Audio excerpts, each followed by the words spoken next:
وجہ یہ ہے کہ ہم ان نسبتوں پہ فخر کرتے ہیں. میں ان سے کہتا ہوں تمہیں اگر اس بات پر شرم آتی ہے تو ایسی نسبتوں کو چھوڑو. جن کو یہ لگتا ہے عیب لگتا ہے وہ ان نسبتوں کو چھوڑیں.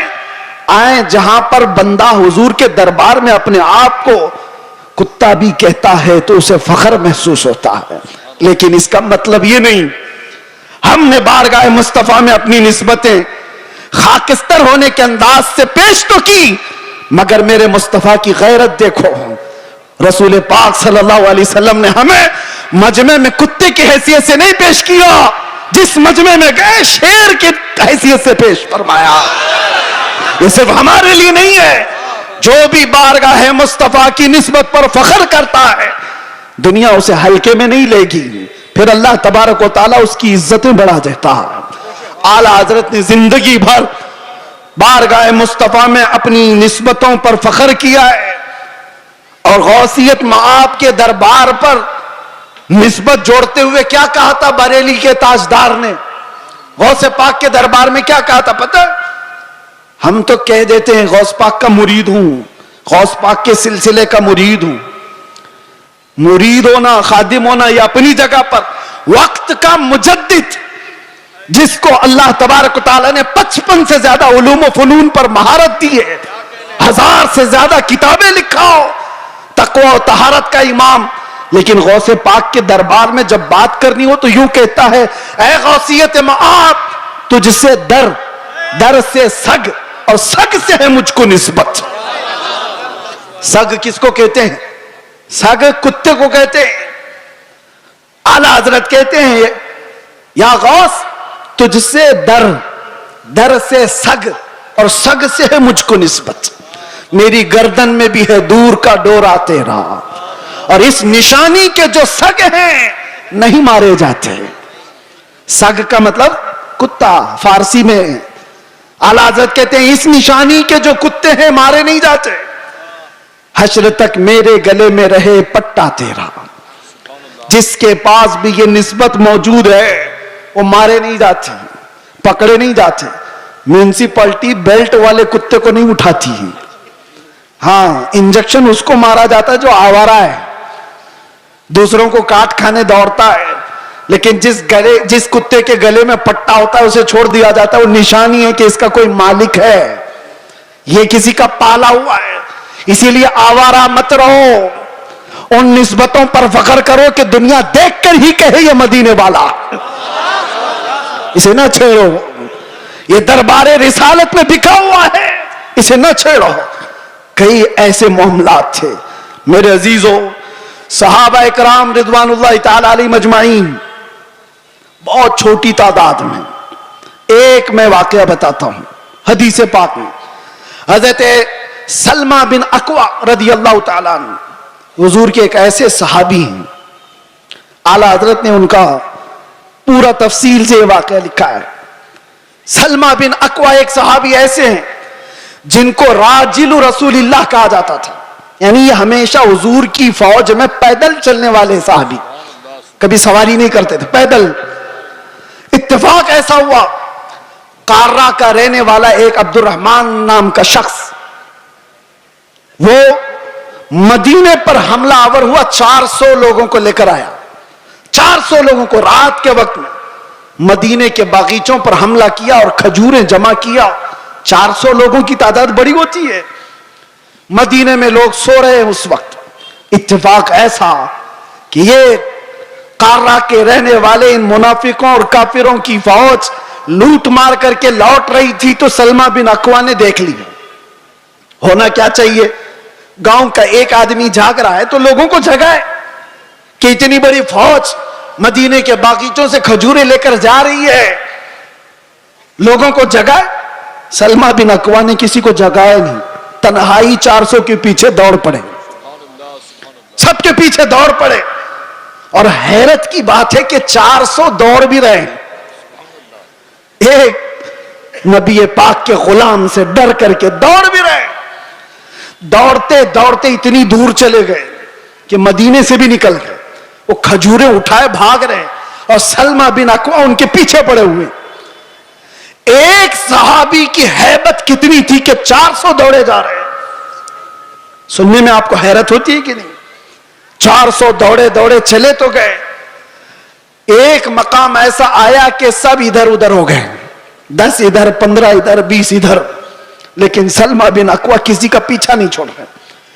جو تھک کر کے گرتا تھا اس کی گردن پہ پاؤں رکھتے تھے, اور اسی طرح پتہ نہیں کتنے گرا دیے اور دوڑاتے رہے.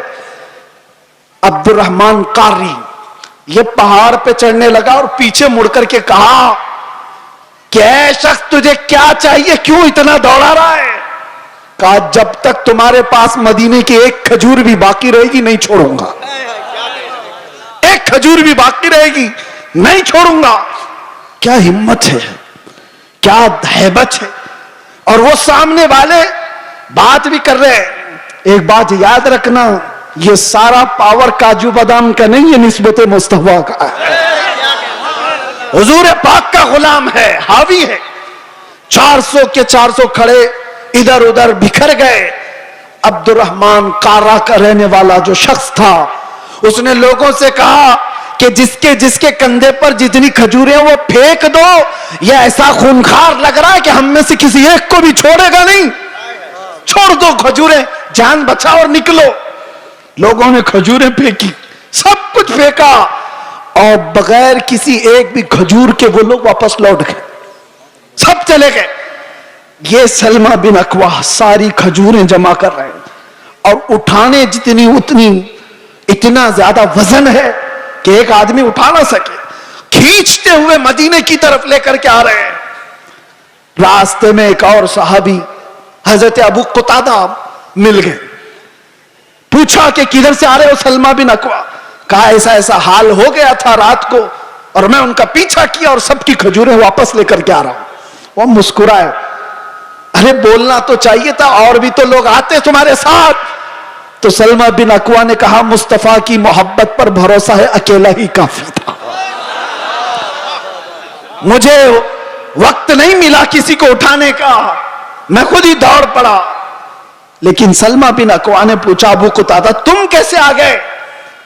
کہا مجھے میرے گھوڑے نے ہنہنا کر کے بتایا, یہ بہت ہنہنا رہا تھا اور اس راستے کی طرف منہ دکھا رہا تھا, تو میں اپنا گھوڑا لیا اور دوڑ پڑا, دیکھا تو تم راستے پر آ گئے. اب سنو, اعلیٰ حضرت فرماتے ہیں کون سی چیز تھی سلمہ بن اکوع کی جو یہ ہیبت ان کے اندر پیدا کی ہوئی تھی, یہ طاقت و قوت اور یہ رعب پیدا کی ہوئی تھی. سنو,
صرف آئی لو محمد نہیں, محمد صلی اللہ تعالی علیہ وسلم کا نام کبھی بھی سیدنا کے بغیر نہیں کہا جائے گا. وہ ہمارے آقا ہیں, عام انسان نہیں. ہمیشہ سے یاد رکھو, آئی لو سیدنا محمد صلی اللہ تعالی علیہ وسلم. میں جو بات کر رہا تھا سلمہ بن اکوع کی, اعلیٰ حضرت لکھتے ہیں وجہ کیا تھی, یہ ہیبت, یہ طاقت, یہ رعب. ایک تنہا انسان 400 پر بھاری کیسے ہوا؟ سلمہ بن اکوع کہتے ہیں بات یہ تھی کہ ایک بار نبی پاک صلی اللہ تعالی علیہ وسلم نے سب کو بیعت کرنے کے لیے بلایا. لوگوں کو حضور بیعت کر رہے تھے. حضور صلی اللہ تعالی علیہ وسلم سے حضرت سلمہ بن اکوع آلریڈی پہلے سے بیعت کیے ہوئے تھے. حضور نے سب کو بیعت کر کے پھر کہا سلمہ بن اکوع آ جاؤ تم بھی بیعت کر لو. میں نے عرض کیا یا رسول اللہ میں آلریڈی کر چکا ہوں, پہلے سے کیا ہوں. حضور نے فرمایا پھر سے اپنا ہاتھ دو.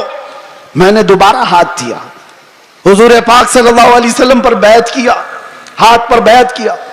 پھر تھوڑی دیر کے بعد میرے آقا نے فرمایا سلمہ بن اکوع بیعت کر لو. حضرت سلمہ بن اکوع کہتے یا رسول اللہ 2 بار میں نے بیعت کر لیا. حضور نے فرمایا بار بار اپنا ہاتھ میرے ہاتھ میں دے تو سکتے ہو.